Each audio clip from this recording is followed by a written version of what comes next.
proposes his toes are roses, but Moses proposes erroneously. Okay, so here's the deal. First of all, I already recorded this, but for whatever fucking reason, maybe I took too long, my smartphone wouldn't want to save it. Cool. I like doing things twice. And the second thing. Actually, there's no second thing. XMen from the year 2000, XMen 2, XMen United, and Singing in the Rain in not that order. Singing in the Rain. Marvelous movie. Absolutely marvelous. There are some striking visuals that can be found in this movie, some of which belong to scenes of which I have no idea as to why exactly they are in this movie. And other scenes are just striking, but they do have a point. Okay, so there are like two specific scenes in Singing in the Rain which have nothing to do with the main story. One is about this fashion show, and the other one is about a proposal for a scene as explained by Gene Kelly. But it's not in the movie, not any movie that is made in the movie, because this movie is also about making movies. Specifically, this movie from 1952 takes place in 1927 and is about the transformation from silent movies into sound movies, which obviously was a big deal back then. The most famous example of one of these early talkies, so to speak, was obviously The Jazz Singer, which has now become infamous because of blackface. And yeah, the point is that you have this movie star, the silent era movie star, and a starette, a female silent movie star who's very much a diva, but she also has a voice that is just grating, and she can't sing, and she's not gonna make it into the era of the talkie. However, fortunate for her, the male movie star makes an acquaintance. A young up-and-coming gal who wants to make it big in Hollywood. She can sing, and she can also dance, but as of right now, she's mostly delegated to popping out of oversized cakes at parties, which is literally a thing that happens in the movie. And the plan is simple. Let's use her voice instead of the diva's voice to voice the diva via, dubbing. Because obviously the debate had been 100% cleared up by then. Dub over sub. Anyway, that's the main idea of the story. But obviously this is a musical, and there are quite a few routes we're taking, quite a few side-tracked ideas that emerge every now and again, and quite a few overly long musical numbers. Now, that's not to say these musical numbers are bad, it's just that they feel a bit too long for their own sake at times. Specifically, if you just listen to them. If you watch them, that's not an issue.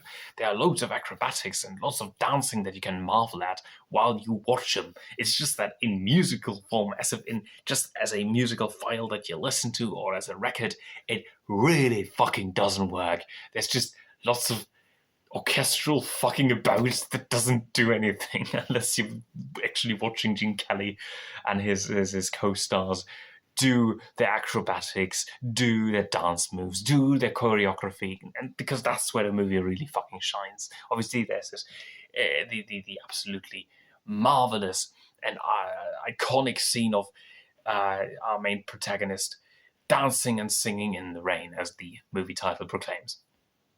And it's really great. And obviously, that song lost some of its innocent, iconic nature in 1971 when A Clockwork Orange was released.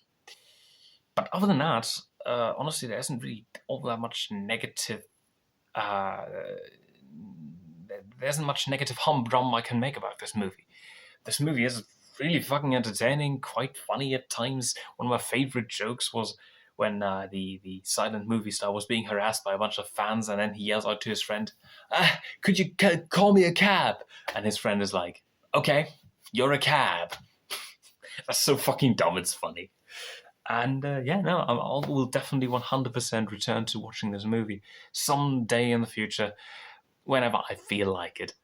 And that's Singing in the Rain. It's, no doubt about it, 9 out of 10. It just works. It just works. Even for a modern audience, you will have quite a good time watching it, which is not something that I can say about the other two movies. At least not without some caveats.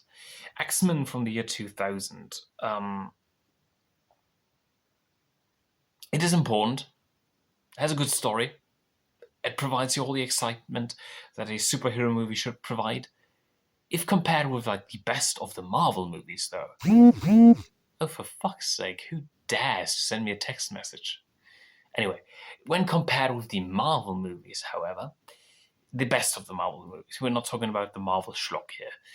Something, that had a lot more time to breathe, that was leading up to something, or was basically the finishing touch of something that had been established for quite a long time. When you compare it to that, it kind of fades because it has to do lots of heavy lifting. It's trying desperately to distance itself from the comic aesthetic with so much ferocity that you can't help but feel that it mostly wants to be an action movie with like people who have superpowers by sheer coincidence.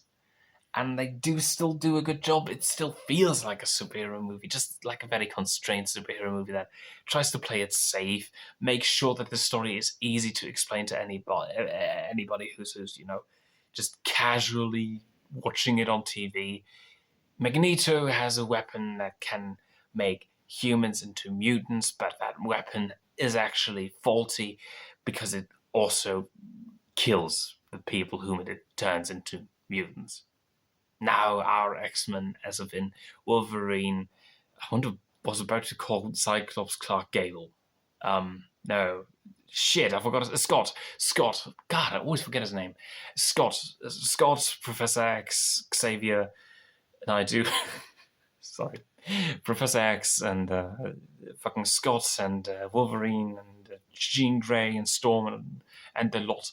They are along on the ride to save the people of New York from being turned into mutants and then automatically killed. They're on their way to save the people of New York from getting turned into mutants and then being killed. And that's it. It's pretty fucking okay, and honestly, it's entertaining to watch. But if it wasn't for all the heavy lifting that it did, and the very franchise of the real-life superhero movie that it revolutionized, this would be a 6 out of 10. It's perfectly above average, but just not that much. However, with what it did and how influential it was, 8 out of 10. X-Men 2, on the other hand, X2, X-Men United, in my opinion, feels like a more fleshed out version of the first movie. Sure, it is still being hesitant towards the actual idea of a superhero movie, and that's sometimes to its detriment, but for the most part, it really excels at giving you these breathtaking moments, and this time sticking the landing with how deep a cut can be, so to speak. The first movie didn't really feel like I wanted to give a shit about anybody, at least not that much. The best scene in the first movie is the first scene. No doubt about that. It's a great scene to introduce the very idea of Magneto, of his outlook on life. He was in a concentration camp. He suffered the worst that humanity could provide. And that shaped his view of the world as humanity being the worst thing to ever be because of how cruel they are towards mutants, and therefore he's cruel to them. That's just an amazing scene. No doubt about it. But the rest of the first movie just doesn't have that. Meanwhile, the second movie feels a lot deeper. You have these ideas like what exactly happens to those who have sons and daughters who are mutants, but they themselves aren't mutants, but they're actually against the mutants. They don't send, their kids to Professor Xavier's school. However, one would get into contact with Professor Xavier in this world. And that brings us to the analogy of the LGBTQ community and the X-Men. I mean, back then it was mostly, just about the G, probably, and maybe the L, but it was still very pertinent. And because of that, for Christ's sake, who's sending me messages? Fucking messages back and forth, shit like that. Where was I? The LGBTQ community and the X-Men, because they are a representation of that, of being ostracized just for the way that just for the way that they are, just for the way that they were born, and I mean, yeah, that's the way it is. If you know anything about, if you've experienced something like that, it doesn't even matter whether or not it's LGBTQ or having fucking autism, having a visible disability, invisible disability, something that makes you stick out to some degree. You really feel rejected for something that you can't control, because in some way or another, like for example, Professor Xavier himself, he's a brilliant example of that. He has a visible disability. He's in a wheelchair. And obviously not every wheelchair user has superpowers, I think. But the point is that as a wheelchair user, like, that's something that I personally don't really think about. I can use my legs, I can use stairs. They can't. Stairs, just as a concept, are automatically a very ostracizing thing in reality for them. But they didn't really choose that, now did they? That's not something that they were like, oh, you know what? All this walking pish-posh. I'd rather roll around and be immensely inconvenienced by everything. No, that's the point of it. Just like, for example, people who have diagnosed ADHD or even undiagnosed ADHD, they are not really in there just trying to be, oh yeah, no, I want to be fucking inconveniently mentally unavailable for the kind of task, because it just doesn't really, my brain doesn't want to work right now, or doesn't want to work enough, and I need stress. I basically need an AK-47 pointed at the back of my head. Oh, that's brilliant. Everybody just acts as if I'm doing this on fucking purpose. Like, this kind of shit. That's what the X-Men is all about. The X-Men is all about. The X-Men are all about. Not sure, like, as a concept, the X-Men, as a unit, or as a multitude of droplets in an endless ocean. And I think that's what the second movie managed to capture a lot better. With the whole, I mean, sure, there's a bit of an on-the-nose dialogue going on in that scene where Bob tells his mum that he had, like, these ice powers, and she's like, have you tried not being a mutant? Might help. And that's just like, you know what it is.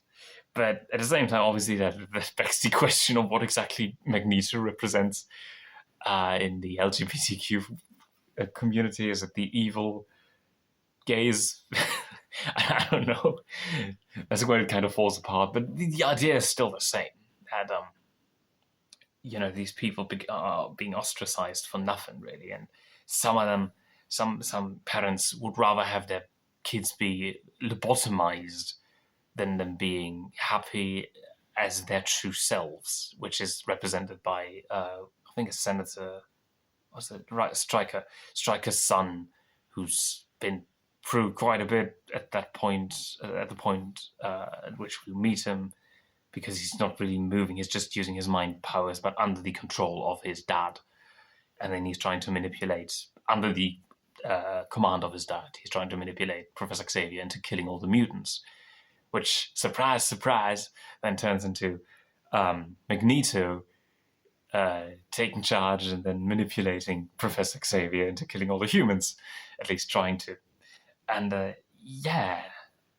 there's also the opening scene, which, once again, just like in the first one, the second one also has a very strong opening scene. It's different, obviously, because the first one was about a concentration camp, which is like the real life atrocities of humanity, and here it's more about Actually, it's legitimately kind of a switcheroo in a weird way, because we see humanity's cruelties and humanity's the danger that comes from humanity's cruelties. In the second one, we see mutants and what a possible mutant attack really would mean in this world, because we haven't really considered that outside of mutant versus mutant action. What a mutant can do with a bunch of security personnel in the fucking White House. Like, think about that. Think about just how terrifying that is. It's a really fucking cool scene, the opening scene to the second movie, but it is also terrifying. And then we just established both these viewpoints. Magnetos is the most extreme mutant viewpoint you can have, and Stryker is the complete opposite of the most extreme human viewpoint we can have. And both have a somewhat justified sense of animosity towards each other. Good lord, stop writing me messages. I hate attention. No, but and that's the point, really. It's just animosity and the lack of diplomacy that brings it all down. Trying to understand one another is the important part, and that is difficult. Because life is perspective, and perspective is bullshit. But perspective doesn't have anything to do with reality, it's just perspective.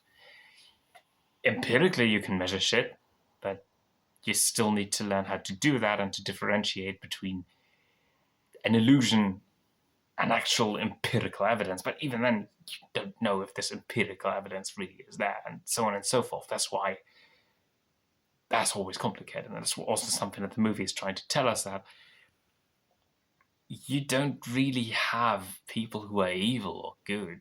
You just have people who experience things so differently, so vividly differently, that they came to the conclusion that they know a good and an evil side, when in the end, what we really need to understand is that we just are, and there's nothing good or evil, there's just things we do.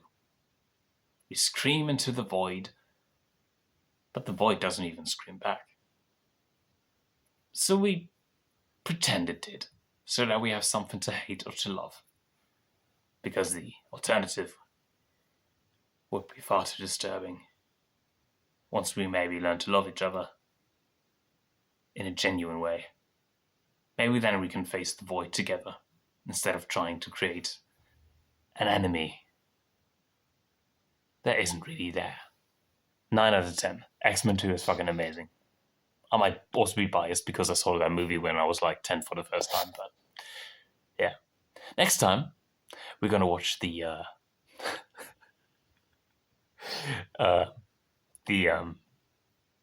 best X-Men movie. And I'm not talking about the third one, because cool guys don't look at explosions, you see.